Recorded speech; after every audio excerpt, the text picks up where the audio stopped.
இன்னொரு முக்கியமான விஷயம் நான் போன vlogல சொல்ல மறந்துட்டேன். அதை நான் இப்போ காட்டுறேன். இந்த கிளிப்பே நல்லா இல்லை. எல்லாம் ஓகே. வேற என்ன இந்த vlogல நீ டிஃப்ரெண்டா ஷேர் பண்ண போற நம்ம ஆடியன்ஸ்க்கு? Hi guys, welcome back to our channel 2 Designers in Emirates. பார்க்க ட்ரெடிஷ்னலாக இருக்கேன், ஒரு பக்கம் ஸ்வீட் ரெடி ஆகிட்டு இருக்கு. அப்படின்னாலே என்ன அர்த்தம்? ஆப்வியஸ்லி இது ஒரு ஃபெஸ்டிவல் vlog தான் இருக்க போகுது. அனைவருக்கும் இனிய தமிழ் புத்தாண்டு நல்வாழ்த்துக்கள்.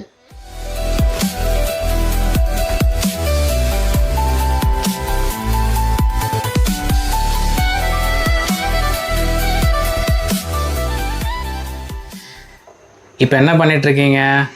முன்னாடியே சொன்ன மாதிரி இப்போ வந்து நம்ம பருப்பு பாயாசம் செஞ்சுட்டு இருக்கோம். இன்னொரு பக்கம் பால் வந்து கொதிக்க வச்சுருக்கேன். இந்த பால் பாயாசத்துக்கும் எங்களுக்கும், ஏன்னா ரொம்ப ட்ரைன் அவுட் ஆகிருக்கும். மணி 12 கிட்ட ஆகுது இல்லை? ஆமாம். ஸோ சமையல் ஆல்மோஸ்ட் முடிஞ்சிடுச்சு. நவீன் வந்து சாதம், சாம்பார், பொரியல் செஞ்சாங்க. நான் வந்து மீன்வேல் சாமிக்கு ரெடி பண்ணிட்டு பூ பொட்டு எல்லாம் வச்சுட்டு வந்திருக்கேன். இந்த பாயாசம் கொஞ்சம் அடி பிடிக்காமல் கிண்டிட்டு இருக்கேன். பாயாசத்துக்கு நட்ஸ்லாம் வறுத்து போட்டு முடிச்சுட்டு வடை சுடணும். வடை சுட்டு முடிச்சுட்டு சாமிக்கு படைச்சிட்டு சாமி கும்பிட போகிறோம். வாங்க கைஸ், சுத்தமாக முடியல, செம்ம ட்ரைன் அவுட் ஆகிட்டேன். சொன்ன மாதிரி காஃபி போட்டு எடுத்துன்னு வந்துட்டேன், பாதி காலியே பண்ணிட்டேன். ஸோ காஃபி குடிச்சிக்கிட்டே காலையிலேருந்து இப்போ வரைக்கும் என்ன பண்ணோன்ற ப்ராக்ரஸ் அவங்க கூட ஷேர் பண்ணுறேன். பூஜை பண்ணணுமேன்னு காலையிலேயே சீக்கிரம் எழுந்துட்டேன். எழுந்து குளிச்சுட்டு ஃபஸ்ட்டு வேலையாக வடைக்கு பருப்பு ஊற வச்சுட்டேன். அதுக்கப்புறம் நவீனை எழுப்பி விட்டேன். நவீன் போய் குளிச்சுட்டு வரதுக்குள்ளே நான் க்ளீனிங் வேலைலாம் ஸ்டார்ட் பண்ணேன். பூஜா யூனிட்டை க்ளீன் பண்ணுறது, கொஞ்சம் டஸ்ட்டாக இருக்கிற இடம்லாம் தொடச்சி வைக்கிறது, அந்த மாதிரி பண்ணிட்டு இருந்தேன். ஸோ நவீன் வந்து பார்த்துட்டு, சரி நான் சமையல் வேலை பார்த்துக்கிறேன், இதை கண்டினியூ பண்ணி முடிச்சிடு அப்படின்னு சொன்னான். ஸோ நான் வந்து மற்ற பூஜை யூனிட் ரெடி பண்ணுற வேலைலாம் முடிச்சுட்டு பாயாசம் செய்ய போனேன். ஏன்னா நவீனுக்கு இந்த ஸ்வீட் செய்கிறது, பாயாசம் செய்கிறதெல்லாம் வராது. டீப் ஃப்ரை ஐட்டம் கூட சூப்பராக செஞ்சுடுவாங்க, ஆனால் அந்த ஸ்வீட் செய்கிறதுல கொஞ்சம் ரிஸ்க்குன்ற மாதிரி நினைப்பாங்க. அதனால நான் பாயாசம் செய்ய போயிட்டேன். மீன்வேல் நவீன் கடைக்கு போயிட்டு வாழை இலை, தேங்காய், வெத்தலைப்பாக்கு, வாழைப்பழம் அதெல்லாம் வாங்கிட்டு வந்தாங்க. அன்ஃபார்ச்சுனேட்லி எங்களுக்கு இன்னைக்கு வெத்தலைப்பாக்கு கிடைக்கல. நவீன் வெத்தலைப்பாக்கு கிடைக்கலாமான்னு சொன்னாங்க. சரி ஓகே பார்த்துக்கலாம், என்ன பண்ணுறது, ஜஸ்ட் அப்ராட் திங்ஸ். சொல்லுங்கள் மிஸ்டர் என்கே, நீங்கள் என்ன பண்ணிட்டு இருக்கீங்க? நான் வந்து இப்போது வடை சுட்டுட்ருக்கேன். பாயாசம் இங்கே முடிஞ்சிருச்சுன்னு நினைக்கிறேன். நெய்யை மட்டும் முந்திரியில் மட்டும், ஐயோ என்ன இன்னைக்கு ரொம்ப ஜாம் ஆகுது. நெய்யில் முந்திரியெல்லாம் வறுத்து போட்டுட்டோன்னா அந்த வேலையே முடிஞ்சிருச்சு. ஓகே. வடை வந்து ஆல்மோஸ்ட் ஓவர். ஒரு பக்கம் திருப்பி போட்டுட்டு 2 பக்கமாக வெந்துருச்சுன்னா சாமி கும்பிட்டுடலாம். இதில் வந்து எப்படின்னா, இந்த ஃப்ளாட்டாக இருக்கிற வடைகள் எல்லாம் வந்து எனக்கு ரொம்ப பிடிக்கும். ஏன்னா அதுதான் நல்லா க்ரன்ச்சியாக மொறுன்னு இருக்கும். நம்ம ஆளுக்கு வந்து இந்த மாதிரி குண்டு குண்டா இப்படி இருந்தால் தான் பிடிக்கும்.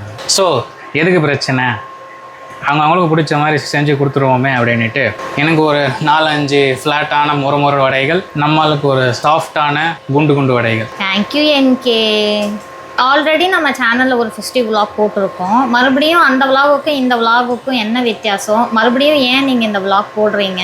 அந்த விலாகில் வந்து எப்படின்னா ஃப்ளோவில் அப்படியே நம்ம பாட்டிக்கு பேசணும். பட் இந்த மாதிரி இப்போ வந்து ஒரு எங்கேஜாக இருக்கணும் அப்படின்றதுக்காக ஒரு ப்ராசஸோட பேசுவோமே, என்ன பண்ணிட்டு இருக்கோம், ப்ராக்ரஸோடையும்.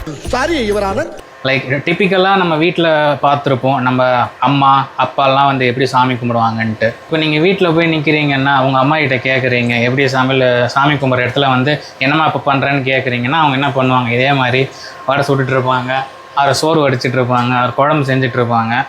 அப்படியே உங்ககிட்ட அப்படியேடா கண்ணா பசிதாடா இருறா ஒரு 10 நிமிஷம் அப்படின்வாங்க. அதே மாதிரி ஒரு வீடை வந்து கொண்டு வருவோம் அப்படின்றதுக்காக நம்மளும் வந்து சமைச்சிக்கிட்டே பேசிகிட்டு இருக்கோம். ஸோ பேசிக்கலி எங்கேஜ்டாக அண்ட் ரியலிஸ்டிக்காக இருக்கட்டும்ன்றதுக்காக.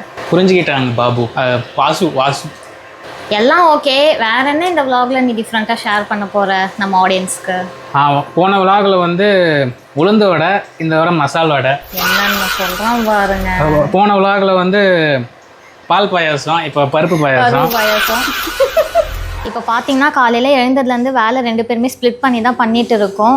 இதுக்கே வந்து ட்ரைன் அவுட் ஆகிட்டு எப்படா அட்லீஸ்ட் ஒரு காஃபியாவது குடிப்போம்னு சொல்லிட்டு வந்து உட்காந்து குடிச்சிட்டு இருக்கேன். பட் நம்ம வீட்டில் நமக்கு முன்னாடி ஜென்ரேஷன் பார்த்தா எல்லாமே நம்ம அம்மா ஒரு ஆள் தான் செஞ்சுட்டு இருப்பாங்க. Huge respect to them. இப்போ யோசிச்சு பார்த்தா எனக்கு வியப்பாக இருக்குது. அதனால தான் என்னமோ எல்லாரும் வந்து காலையில் 4 மணிக்கு 5 மணிக்கு ஏஞ்சிக்கிறது, அப்படிலாம் எழுந்து இந்த வீடு பெருக்கிறது, துடைக்கிறது, க்ளீன் பண்ணுறது எல்லாமே அவங்களே செஞ்சு பூஜை பண்ணுற மாதிரி இருக்கிறதுனால தாமோ என்னவோ அவ்வளோ சீக்கிரம் வந்து எல்லாம் பண்ணிட்டு இருந்தாங்க போல்.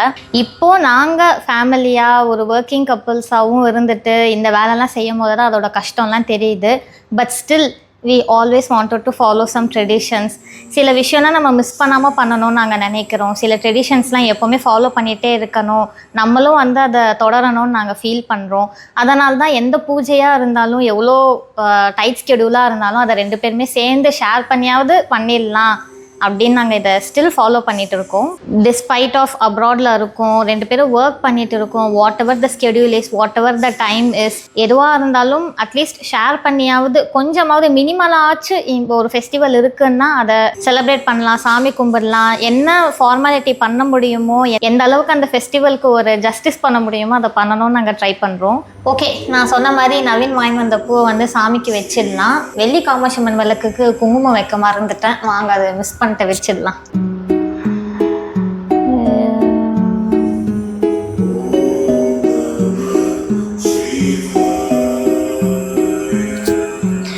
ஓகே, குங்குமம் வச்சிட்டோம். இந்த பூவெல்லாம் சாமிக்கு வச்சுட்டு சாமி கும்பிட்டுடலாம் சீக்கிரமா. இது ஆர்டிஃபிஷியல் பூவா? எனக்கு தெரியும், நான் இதை பார்த்துட்டு ஒரிஜினல்னு நினைச்சேன். இந்த இந்த நடுவில் இருக்கிற ரெட் கலர் மட்டும் ஆர்டிஃபிஷியல். அதை காட்டு. இந்த பாருங்க, ஆர்டிஃபிஷியல் ஏதோ கிளாத் மாதிரி வச்சிருக்காங்க. பட் ஆனால் நல்லா இருக்கு பார்க்க. எனக்கு ஒரு நல்ல ஐடியா வந்திருக்கு. இந்த மல்லிப்பூ காஞ்ச உடனே இதுல தான் நேக்கா மல்லிப்பூவை மட்டும் எடுத்துட்டு இந்த ஆர்டிஃபிஷியல் பூவை அழகாக சாமிக்கு வச்சுக்கலாம். ஏன்னா இங்கே விற்கிற விலைக்கு எல்லா நாளுமே நாங்கள் பூ வாங்கி சாமிக்கு வைக்கிறது இல்லை. இந்த மாதிரி ஆர்டிஃபிஷியல் பூ வந்து கலெக்ட் பண்ணி ஏதாவது வைக்க முடியுதான்னு பார்ப்போம்.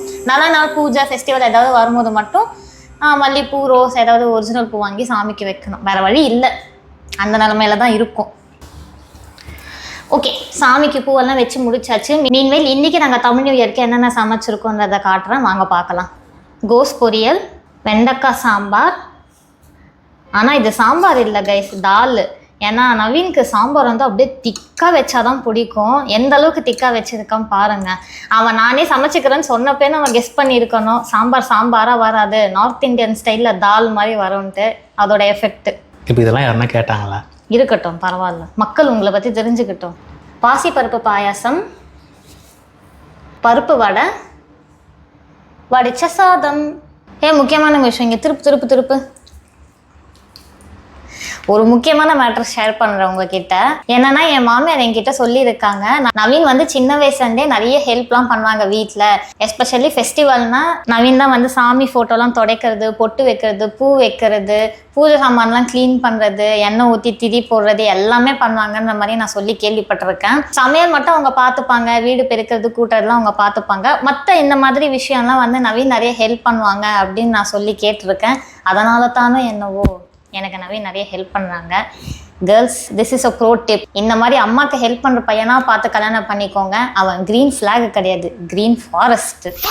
இன்னொரு முக்கியமான விஷயம் நான் போன விலாகில் சொல்ல மறந்துட்டேன், அதை நான் இப்போ காட்டுறேன். ஏன்னா போன விலாகில் நான் அதை வைக்கவும் இல்லை பூஜை ரூமில். என்னென்னா இந்த சின்ன பாக்ஸில் நான் வந்து பச்சை கற்பூரம், ஏலக்காய் அண்ட் கிராம்பு போட்டு வச்சுருக்கேன். எங்கள் அக்கா வீட்டில் இதை பார்த்தேன். அவகிட்ட கேட்டதுக்கு அவள் மாமியார் இதை ஷேர் பண்ண தான் சொன்னான். என்னன்னா இந்த மாதிரி பச்சை கற்பூரம், ஏலக்காய், கிராம்பு இதை சேர்த்து பூஜை ரூமில் வைக்கும் போது வீட்டில் செல்வம் பெருகும் அப்படின்ற மாதிரி சொன்னதாக அவள் சொன்னான். ஸோ நானும் வந்து இதை பெங்களூர்லேருந்தே ஃபாலோ பண்ணிட்டு இருக்கேன். போன விலாகில் அப்போ தான் நான் சொல்லியிருந்தேன் இல்லையா, பழைய பூஜை யூனிட்டை மாற்றி புது பூஜை யூனிட் வச்சு எல்லாம் மேக் ஓவர்லாம் பண்ணதுனால இதை வைக்க மறந்துட்டேன். ஸோ ஞாபகமாக இன்றைக்கி இதை வச்சுட்டேன். அதனால தான் உங்கள் கூட ஷேர் பண்ணுறேன். அதெல்லாம் ஒன்றும் இல்லைங்க. அந்த மாதிரி டப்பாவில் வந்து பச்சை கற்பூரம், கிராம்பு அந்த ஐட்டம்ஸ்லாம் போட்டு வச்சோன்னா இன்செக்ட்ஸ் எதுவும் வராது. அதை அப்படி சொன்னால் யார் நம்ப போகிறா, யார் கேட்க போகிறா, யார் போட்டு வைக்க போகிறா. இந்த மாதிரி அதெல்லாம் செஞ்சால் வந்து காசு நிறைய வரும், you will be the wealthiest person in the world அப்படி இப்படின்னு எதனா ஒன்று சொன்னால் தான் வந்து கேட்பாங்க. அதனால் பெரியவங்க சொன்னது. எதுக்கு சொல்கிறாங்க, ஏன் சொல்கிறாங்கன்றதை புரிஞ்சிக்காமல் இந்த மாதிரி கண்டதை பேசிகிட்டு இருந்தால் என்ன தான் பண்ணுறது. இப்போ நான் சொல்லிட்டேன்ல, இதுவே நம்ப மாட்டாங்க, இதுக்கே கற்றுவாங்க, என்ன பண்ணுறது. இந்த கிளிப்பே நல்லா இல்லை.